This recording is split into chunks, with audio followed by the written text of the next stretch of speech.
Hello everyone. दोस्तों, जैसा कि आप सभी जानते हैं कि वैदिक ज्योतिष में हर भाव किसी न किसी महत्वपूर्ण क्षेत्र से जुड़ा हुआ होता है। इसीलिए जब फोर्थ हाउस के लॉर्ड सेकंड हाउस में जाते हैं तो कहीं ना कहीं वो धन और सुख के साथ अपना गहरा संबंध स्थापित कर लेते हैं। ये योग व्यक्ति के पारिवारिक जीवन, सुख सुविधाओं, शिक्षा, धन संपत्ति, भावनात्मक सुरक्षा, वाणी और पारिवारिक मूल्यों को एक दूसरे से जोड़ देता है। ऐसे लोग अक्सर ऐसा अनुभव करते हैं कि उनका मानसिक संतोष और भावनात्मक सुरक्षा उनके परिवार की आर्थिक स्थिरता और पारिवारिक सामंजस्य के साथ गहराई से जुड़ा हुआ होता है। चतुर्थ भाव को सुख का भाव कहा जाता है क्योंकि यह माता, घर, प्रारंभिक शिक्षा, मानसिक शांति, घर की सुख सुविधाएं, मातृ प्रेम, भूमि, मकान, वाहन, इन सभी सुखों से जुड़ा हुआ होता है। इस भाव का प्राकृतिक कारक चंद्रमा होता है, जो पोषण, संवेदनशीलता, मातृत्व और भावनात्मक स्थिरता का प्रतीक माना जाता है। दूसरी ओर द्वितीय भाव धन भाव है। यह धन, बचत, परिवार, वाणी, भोजन, पारिवारिक परंपराओं और संचित संपत्ति, इन सभी का प्रतिनिधित्व करता है। जब चतुर्थ भाव का स्वामी द्वितीय भाव में आता है तो ऐसे में व्यक्ति का सुख, परिवार और आर्थिक जीवन एक दूसरे के पूरक बन जाते हैं। ऐसे जातक सामान्यतः परिवार पर केंद्रित होते हैं। उनके लिए परिवार केवल रिश्तों का समूह नहीं होता है, बल्कि उनके जीवन की सबसे बड़ी शक्ति होता है। ऐसे लोग अपने परिवार की आर्थिक स्थिति को मजबूत बनाने के लिए महत्वपूर्ण भूमिका निभाते हैं। यानी वो अपने परिवार की आर्थिक स्थिति को अच्छा बनाने के लिए बहुत ज्यादा प्रयास करते हैं। साथ ही परिवार की प्रतिष्ठा और परंपराओं को बनाए रखने का भी प्रयास करते हैं। परिवार की खुशहाली ही ऐसे लोगों के लिए बड़ा सुख बन जाती है। यानी अपने परिवार की सुख, समृद्धि और खुशहाली ही इन लोगों के लिए बहुत ज्यादा महत्व रखती है। यानी ऐसे में कुछ लोग ऐसे होते हैं जिनका पूरा जीवन अपने परिवार को सुरक्षा देने में, साथ ही अपने परिवार में आर्थिक स्थिरता को बनाए रखने में व्यतीत हो जाता है। ये योग अक्सर कर परिवार और माता के माध्यम से धन प्राप्ति का संकेत देता है। ऐसा व्यक्ति कई बार अपने पारिवारिक व्यवसाय से भी जुड़ जाता है। यानी कि अपने परिवार में जो व्यवसाय चला आ रहा है, कई बार व्यक्ति उसी के माध्यम से धन कमाने में जुट जाता है। और कई बार ये स्थिति भी देखी जाती है कि इनके मातृ पक्ष से भी इनको आर्थिक सहायता प्राप्त हो जाती है। यानी संपत्ति, भूमि, वाहन जैसी चीजें इन्हें कई बार अपने मामा साइड से भी मिल जाती हैं। ऐसे लोगों को रियल एस्टेट, कृषि, पारिवारिक व्यवसाय आदि क्षेत्रों से भी बहुत धन की प्राप्ति हो सकती है। यानी वहां से भी ये अच्छा लाभ कमा सकते हैं। ऐसे लोग अपनी आय का एक बड़ा हिस्सा भूमि, घर, वाहन, सुख सुविधाओं पर खर्च कर देते हैं और ये चीजें इनकी पसंद में शामिल होती हैं, क्योंकि भौतिक सुख सुविधा और आराम भी ऐसे लोगों के लिए मानसिक शांति का एक महत्वपूर्ण माध्यम होता है। यानी कि इनका मानना होता है कि भौतिक सुख सुविधाओं का आनंद लेने पर भी व्यक्ति को मानसिक शांति की प्राप्ति हो सकती है। चतुर्थ भाव शिक्षा और ज्ञान का भी प्रतिनिधित्व करता है, जबकि जो द्वितीय भाव है वो वाणी का भाव है। इसलिए ये योग व्यक्ति को अपने ज्ञान और बोलने की क्षमता से भी धन कमाने की योग्यता प्रदान करता है। ऐसे जातक अध्यापन, लेखन, कानून, वित्तीय सलाह, सार्वजनिक भाषण, प्रशिक्षण या किसी भी इस प्रकार के क्षेत्र में अपनी सफलता प्राप्त कर सकते हैं, जहां पर ज्ञान और प्रभावशाली अभिव्यक्ति की आवश्यकता होती है। सामान्यतः ऐसे लोगों की वाणी बहुत ज्यादा प्रभावशाली होती है और लोग जल्दी ही उनकी बातों से प्रभावित हो जाते हैं। माता का भी अत्यंत महत्वपूर्ण स्थान होता है। अधिकांश मामलों में माता का व्यक्तित्व, उनकी शिक्षा, उनकी आर्थिक सोच व्यक्ति के जीवन को गहराई से प्रभावित कर सकती है। अगर चतुर्थे शुभ और मजबूत होते हैं तो ऐसे में माता का स्वास्थ्य अच्छा रहता है और व्यक्ति को उनका सहयोग जीवन भर मिलता रहता है। लेकिन यदि ये ग्रह पीड़ित हो जाता है तो ऐसे में माता को स्वास्थ्य संबंधी समस्याएं आ सकती हैं। साथ ही व्यक्ति का अपनी माता के साथ वैचारिक मतभेद देखने को भी मिल सकता है।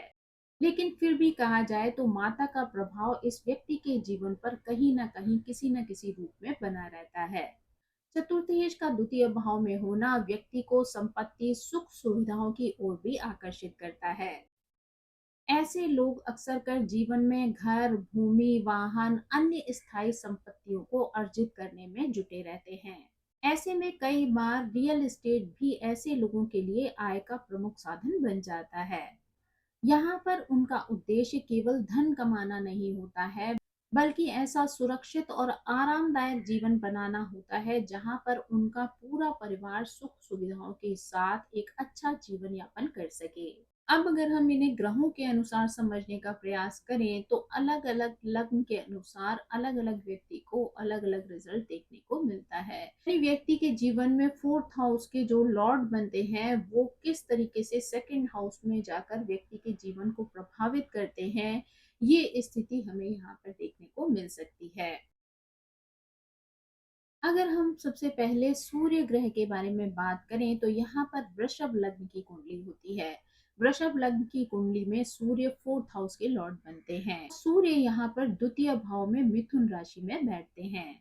ये योग दर्शाता है कि व्यक्ति का आत्मसम्मान अहंकार और पहचान परिवार और पारिवारिक व्यवसाय से जुड़ जाती है।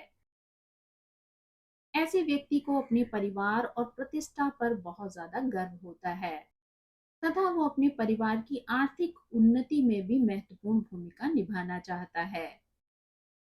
कई बार ये योग पिता के साथ मिलकर पारिवारिक व्यवसाय में कार्य करने का भी संकेत देता है। यानी कई बार ऐसे लोग अपने पिता के साथ मिलकर उनके व्यवसाय से भी जुड़ जाते हैं। क्योंकि चतुर्थ भाव माता का प्रतिनिधित्व करता है और सूर्य पिता का प्राकृतिक कारक है, इसलिए माता और पिता दोनों ही किसी न किसी रूप में इनकी आर्थिक प्रगति में योगदान देते हैं। यानी कि यहाँ पर माता पिता किसी न किसी तरीके से इनकी आर्थिक उन्नति में सहयोग देकर इनको आगे बढ़ने में मदद करते हैं। यहाँ पर परिवार के महत्वपूर्ण निर्णयों में माता का भी बराबरी से सहयोग होता है। यानी यहाँ पर माता की भी एक महत्वपूर्ण भूमिका होती है। ये अगर परिवार से संबंधित किसी भी प्रकार का कोई निर्णय लिया जाता है तो उसमें माता का भी सहयोग होता है। मिथुन राशि व्यापार संचार और बुद्धिमत्ता की राशि है, इसलिए यह योग पारिवारिक व्यवसाय व्यापारिक साझेदारी लेखन मार्केटिंग या संचार से जुड़े हुए कार्यों में अच्छी सफलता दिलवा सकता है। यानी कि अगर व्यक्ति इन क्षेत्रों में कार्य करता है तो उसको अच्छी सफलता मिलती है और वहां से वो अच्छा धन भी कमा सकता है। अब अगर हम यहाँ पर चंद्रमा की बात करें तो जब चंद्रमा फोर्थ हाउस के लॉर्ड बनते हैं तो ऐसे में मेष लग्न की कुंडली होती है। मेष लग्न की कुंडली में चंद्रमा फोर्थ हाउस के लॉर्ड बनते हैं, साथ ही द्वितीय भाव में वृषभ राशि में बैठते हैं। यहाँ पर ये उच्च के हो जाते हैं और ज्योतिष के अनुसार ये बहुत ही शुभ स्थिति मानी जाती है। ऐसे जातक के जीवन में अपनी माता की बहुत महत्वपूर्ण भूमिका होती है।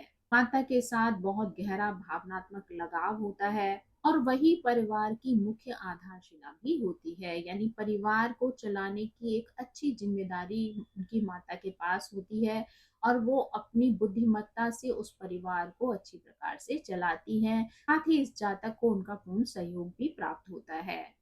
ऐसे में मातृ पक्ष से धन संपत्ति और आर्थिक सहयोग मिलने की भी संभावना रहती है। घर का वातावरण प्रेमपूर्ण और पोषण देने वाला होता है, क्योंकि चतुर्थ भाव प्रारंभिक शिक्षा को दर्शाता है, द्वितीय भाव वाणी को दर्शाता है, साथ ही चंद्रमा पोषण का कारक होता है। इसलिए यह योग व्यक्ति को अध्यापन बच्चों की शिक्षा नर्सिंग काउंसलिंग बाल विकास या ऐसे किसी भी क्षेत्र में अच्छी सफलता दिला सकता है, या किसी भी ऐसे क्षेत्र में सफलता दिला सकता है जहां पर लोगों का मार्गदर्शन और देखभाल प्रमुख हो।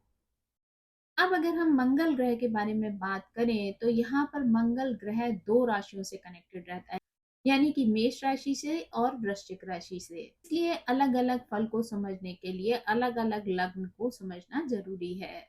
अगर हम सबसे पहले सिंह लग्न की कुंडली की बात करें तो मंगल यहाँ पर चतुर्थ और नवम भाव के स्वामी बनकर कन्या राशि में द्वितीय भाव में बैठते हैं।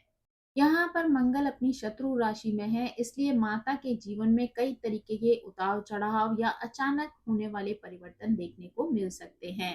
यानी माता का जीवन थोड़ा सा कष्टकारी हो सकता है। परिवार में भी कई बार तनाव की स्थिति बनी रह सकती है, क्योंकि मंगल नवम भाव के भी स्वामी हैं और कन्या राशि विश्लेषण और न्याय से जुड़ी हुई मानी जाती है। इसलिए ऐसा जातक कानून, न्यायपालिका, वकालत, पुलिस, प्रशासन आदि क्षेत्रों में सफलता प्राप्त कर सकता है। इन लोगों के अंदर धन अर्जित करने की अच्छी क्षमता होती है, परंतु उस धन प्राप्ति के लिए इन्हें निरंतर संघर्ष करना पड़ सकता है। यानी कड़ी मेहनत और संघर्ष के बाद इन्हें अच्छी सफलता की प्राप्ति भी होती है और उसके माध्यम से ये अच्छा धन भी अर्जित कर सकते हैं। अब अगर हम मकर लग्न की बात करें तो यहाँ पर मंगल चतुर्थ और एकादश भाव के स्वामी बनते हैं और कुंभ राशि में द्वितीय भाव में बैठते हैं। ये स्थिति कभी कभी परिवार में आक्रामक वातावरण भी उत्पन्न कर सकती है। यानी कि परिवार में लड़ाई झगड़े या वाद विवाद की स्थिति भी उत्पन्न हो सकती है। विशेष रूप से भाई बहनों के साथ भूमि, संपत्ति, धन को लेकर मतभेद होने की संभावना बनी रहती है। यानी कि परिवार में संपत्ति ही वाद विवाद का कारण बन जाती है। लेकिन यही मंगल व्यक्ति को अपने परिवार और धन की सुरक्षा करने के लिए भी प्रेरित करता है। यानी ऐसे में व्यक्ति अपने परिवार और संपत्ति का रक्षक भी बन जाता है। ऐसे लोग बहुत ज्यादा साहसी होते हैं और अपने परिवार की सुरक्षा के लिए हर संभव प्रयास करते हैं। ये योग रियल एस्टेट, भूमि, भवन सुरक्षा, निर्माण कार्य तथा संपत्ति से जुड़े हुए व्यवसायों में अच्छी सफलता दिलवा सकता है। अब अगर हम बुध ग्रह की बात करें तो बुध ग्रह भी दो राशियों से जुड़े हुए हैं, मिथुन और कन्या। इसलिए इसे समझने के लिए भी दो लग्नों को समझना जरूरी होता है। पहले अगर हम मिथुन लग्न की बात करें तो बुध यहाँ पर चतुर्थ और लग्न भाव के स्वामी बनकर कर्क राशि में द्वितीय भाव में स्थित होते हैं। ये स्थिति व्यक्ति की वाणी को भावनात्मक, मधुर और लोगों को प्रभावित करने वाला बनाती है। यहाँ पर ऐसा व्यक्ति पहले भावनात्मक रूप से लोगों के साथ अपने संबंध बनाता है, उसके बाद अपने विचारों की अभिव्यक्ति करता है। यानी ऐसे लोग पहले लोगों से इमोशनली अटैच होते हैं, उसके बाद ही अपनी भावनाओं को खुलकर सामने वाले के सामने अभिव्यक्त करते हैं। यही गुण उसे व्यापार, बिक्री, जनसंपर्क और ग्राहक सेवा जैसे क्षेत्रों में सफलता प्रदान कर सकते हैं। हालांकि कभी कभी बहुत ज्यादा भावुकता भी व्यक्ति के व्यवसाय में बाधा डाल सकती है। यानी कई बार अगर आपको व्यावसायिक निर्णय लेने होते हैं तो वहां पर अपनी भावनाओं को पीछे रखना होता है। तो अगर यहाँ पर व्यक्ति बहुत ज्यादा भावुक हो जाता है तो व्यवसायिक निर्णय लेने में उसको समस्या आ सकती है या फिर उसके कई बार निर्णय गलत भी हो सकते हैं। अब अगर यहाँ पर हम मीन लग्न की कुंडली की बात करें तो यहाँ पर बुध चतुर्थ और सप्तम भाव के स्वामी होकर द्वितीय भाव में मेष राशि में बैठते हैं। इस स्थिति में माता अत्यंत व्यवहारिक और बुद्धिमान होती हैं तथा बचपन से ही जातक को धन कमाने, बचत करने और आर्थिक योजना बनाने की शिक्षा प्रदान करती हैं। परिवार का वातावरण व्यापारिक हो सकता है। जातक भी अपने पारिवारिक व्यवसाय से जुड़कर आगे बढ़ सकता है। यानी कि पारिवारिक व्यवसाय से ही ऐसा व्यक्ति धन कमा सकता है। ऐसे व्यक्ति की वाणी स्पष्ट, सीधी और बिना लाग लपेट वाली होती है। यानी ऐसा व्यक्ति घुमा फिरा कर बातें करना पसंद नहीं करता है, बल्कि खुलकर सीधे तरीके से बात करने में उसे प्रसन्नता का अनुभव होता है। यानी स्पष्ट बातों को रखना ही ऐसे व्यक्ति को पसंद आता है। ऐसा व्यक्ति अपनी बात को बहुत ही ईमानदारी के साथ रखता है और आर्थिक मामलों में अत्यंत व्यावहारिक दृष्टिकोण रखता है। यानी कि ऐसा व्यक्ति आर्थिक मामलों में बहुत ही प्रैक्टिकल डिसीजंस लेने में विश्वास रखता है। अब अगर शुक्र ग्रह के बारे में बात करें तो शुक्र ग्रह भी दो राशियों से जुड़ा हुआ है, एक वृषभ और दूसरी तुला। इसलिए यहाँ पर भी दो लग्नों के माध्यम से इसे समझना जरूरी हो जाता है।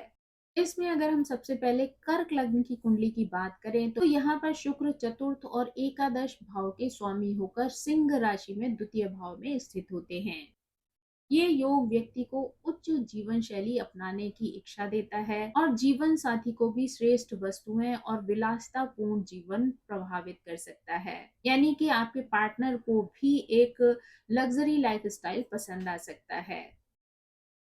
यहाँ पर व्यक्ति को अच्छे धन की प्राप्ति होती है, परंतु उसके बाद भी ऐसा व्यक्ति कई बार अपनी उपलब्धियों से सेटिस्फाई नहीं हो पाता है। यानी जो कुछ भी वो अर्जित करता है जीवन में, कई बार वो उन चीजों से संतुष्ट नहीं होता है, हमेशा और पाने की चाहत में एफर्ट करता रहता है। लेकिन यही असंतोष व्यक्ति को बहुत ज्यादा कड़ी मेहनत करने के लिए प्रेरित करता है और ऐसा व्यक्ति अपनी कड़ी मेहनत की वजह से बड़ी बड़ी उपलब्धियों को अपने जीवन में प्राप्त कर लेता है। अब अगर हम कुंभ लग्न की कुंडली की बात करें तो यहाँ पर शुक्र चतुर्थ और नवम भाव के स्वामी होते हैं। साथ ही द्वितीय भाव में मीन राशि में विराजमान होते हैं। द्वितीय भाव में मीन राशि होने के कारण यहाँ पर वो उच्च के हो जाते हैं। ये भी एक अत्यंत शुभ योगों में से माना जाता है। ऐसा व्यक्ति एक समृद्ध परिवार में जन्म ले सकता है या जीवन में पर्याप्त आर्थिक सुविधाएं प्राप्त करता है। परिवार, माता और पैतृक व्यवसाय से व्यक्ति को भरपूर सहयोग मिलता है। घर का वातावरण सुखद, प्रेमपूर्ण और सांस्कृतिक होता है। यहाँ पर व्यक्ति विलासितापूर्ण जीवन जीना पसंद करता है और सुंदर घर, वाहन, आरामदायक जीवन शैली का आनंद लेता है। व्यापार, fashion, interior designing, hotel, luxury वस्तुओं से जुड़े हुए व्यवसायों में ऐसे व्यक्ति को विशेष सफलता की प्राप्ति हो सकती है। यानी यहाँ से वो एक अच्छा खासा धन अर्जित कर सकता है। यानी कि व्यक्ति अगर ऐसे किसी व्यवसाय से जुड़ता है तो जीवन में एक अच्छा खासा धन जोड़ सकता है और उसके माध्यम से जीवन के सभी सुखों का आनंद भी प्राप्त कर सकता है। अब अगर गुरु ग्रह के बारे में बात करें तो यहाँ पर भी दो लग्नों के माध्यम से हम गुरु ग्रह को समझ सकते हैं। सबसे पहले हम कन्या लग्न की बात करें तो कन्या लग्न की कुंडली में गुरु चतुर्थ और सप्तम भाव के स्वामी होते हैं। साथ ही तुला राशि में द्वितीय भाव में स्थित रहते हैं। कहते हैं गुरु जहां पर भी होता है वहां का विस्तार करता है, इसलिए ये योग परिवार, धन और ज्ञान तीनों की ही वृद्धि करता है। ऐसे जातक संतुलित पारिवारिक संबंध बनाए रखने का प्रयास करते हैं। घर का वातावरण धार्मिक और नैतिक मूल्यों से युक्त होता है। अध्यापन, बैंकिंग, वित्त सलाहकार, शिक्षा या आध्यात्मिक क्षेत्रों में ऐसे व्यक्ति को अच्छी सफलता प्राप्त होती है। फिर भी कई बार ऐसा व्यक्ति महसूस करता है कि जितनी अपेक्षा वो अपने माता पिता के सहयोग की रखता है, उसे अपने जीवन में अपने माता पिता से उतना सहयोग नहीं प्राप्त हुआ। अब अगर हम धनु लग्न की कुंडली की बात करें तो यहाँ पर गुरु चतुर्थ और लग्न भाव के स्वामी होते हैं तथा द्वितीय भाव में मकर राशि में स्थित होते हैं। द्वितीय भाव में मकर राशि में होने के कारण यहाँ पर गुरु नीच के हो जाते हैं। इस स्थिति में व्यक्ति को अपने परिवार या माता से आर्थिक सहयोग की प्राप्ति तो हो जाती है, लेकिन कई बार उस धन का संचय करना या उस धन को अच्छी प्रकार से संभाल कर रख पाना व्यक्ति के लिए कठिन हो जाता है। यानी कि यहाँ पर अगर गुरु का पूर्ण सहयोग व्यक्ति को नहीं मिलता है तो ऐसे में व्यक्ति अपनी धन संपत्ति को अर्जित नहीं कर पाता है। साथ ही व्यक्ति के लिए धन को बचा कर रखना भी कठिन हो जाता है। कई बार माता के साथ भी वैचारिक मतभेद देखने को मिल सकता है। यानी माता के साथ भी कई बार इस व्यक्ति के संबंध बहुत ज्यादा अच्छे नहीं रहते हैं। जीवन के मूल्यों में भी अस्थिरता देखने को मिलती है। साथ ही साथ आध्यात्मिक क्षेत्र में भी कई बार ऐसे व्यक्ति को बहुत ज्यादा रुचि नहीं होती है। अब अगर हम शनि ग्रह के बारे में बात करें तो शनि ग्रह दो राशियों के स्वामी हैं, मकर राशि और कुंभ राशि। तुला लग्न और वृश्चिक लग्न के माध्यम से हम शनि की इस स्थिति को भली प्रकार से समझ सकते हैं।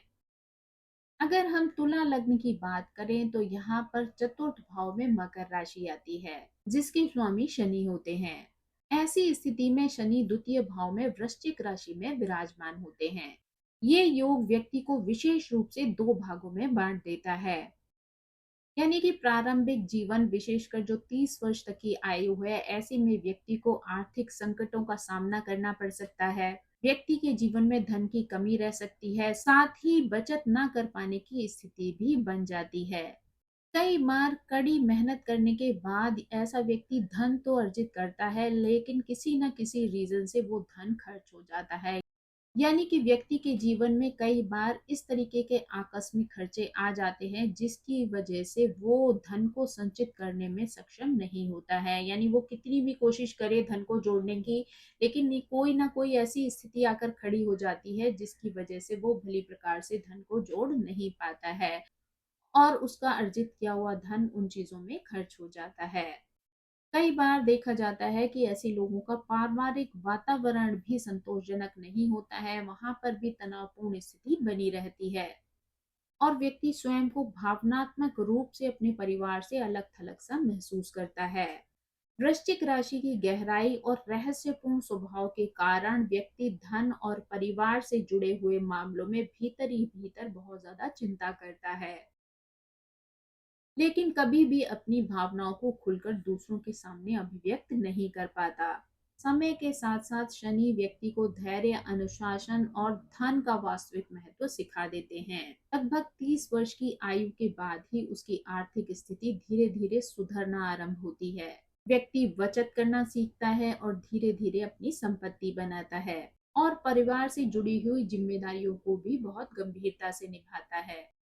इस योग वाले जातकों के लिए आत्मनिर्भर बनना और अपनी मेहनत के दम पर ही जीवन में सफलता को प्राप्त करना इनके जीवन की बड़ी कुंजी है। अब अगर हम यहाँ पर वृश्चिक लग्न की कुंडली की बात करें तो यहाँ पर चतुर्थ भाव में कुंभ राशि आती है जिसके स्वामी शनि हैं। इस स्थिति में शनि द्वितीय भाव में धनु राशि में बैठते हैं। यहाँ पर व्यक्ति का आरंभ जीवन संघर्षों से भरा हुआ होता है। बचपन या युवा अवस्था में भी व्यक्ति को अपने परिवार से बहुत अधिक आर्थिक सहयोग नहीं मिल पाता है। इसी कारण व्यक्ति कई बार अपनी उम्र से पहले ही बहुत ज्यादा जिम्मेदार हो जाता है। यहाँ पर परिवार के बीच में कई बार विचारों का मतभेद भी देखने को मिलता है, साथ ही कई बार संबंधों में भी दूरियां आ जाती हैं। धनु राशि गुरु की राशि है, इसलिए समय के साथ साथ शनि यहाँ पर व्यक्ति को अनुभव, ज्ञान और अनुशासन के माध्यम से आर्थिक सफलता प्रदान करते हैं। लगभग 30 वर्ष के बाद ही व्यक्ति की आय और बचत में स्थिरता आने लगती है और उसके बाद ही ऐसा व्यक्ति धन के प्रति बहुत ज्यादा जिम्मेदार और व्यवहारिक बनता है। परिवार के प्रति भी ऐसे व्यक्ति का दृष्टिकोण बहुत ज्यादा परिपक्व हो जाता है, यानी ऐसा व्यक्ति बहुत ज्यादा मैच्योर हो जाता है और परिवार से जुड़े हुए फैसलों को भी बहुत ज्यादा गंभीरता से लेता है। साथ ही अपनी मेहनत की वजह से सम्मान और आर्थिक सुरक्षा की प्राप्ति करता है। इस योग में व्यक्ति को अक्सर अपने जीवन की वास्तविक उन्नति और सफलता तब मिलती है जब वो हर डिसीजन स्वयं लेना आरंभ करता है। यानी कि जब तक वो दूसरों के निर्णयों पर निर्भर रहता है तब तक उसके जीवन में सफलता की गति बहुत ज्यादा धीमी होती है, लेकिन जब वो खुद डिसीजंस लेना शुरू कर देता है, खुद चीजों के बारे में सोचता है, विचारता है, उन पर मेहनत करता है, तो वहां पर उसकी सफलता सुनिश्चित हो जाती है। यानी कि ऐसे व्यक्ति को दूसरों पर निर्भर होना छोड़ देना चाहिए, बल्कि अपने जीवन में मेहनत के दम पर ही अपनी सुख सुविधाओं को जोड़ना चाहिए। क्योंकि शनि अगर आपके प्रयासों को देखते हैं तो वो आपको जो भी सफलता देते हैं, जो भी सुख सुविधाएं देते हैं, वो आपके जीवन में स्थिरता लेकर आती हैं।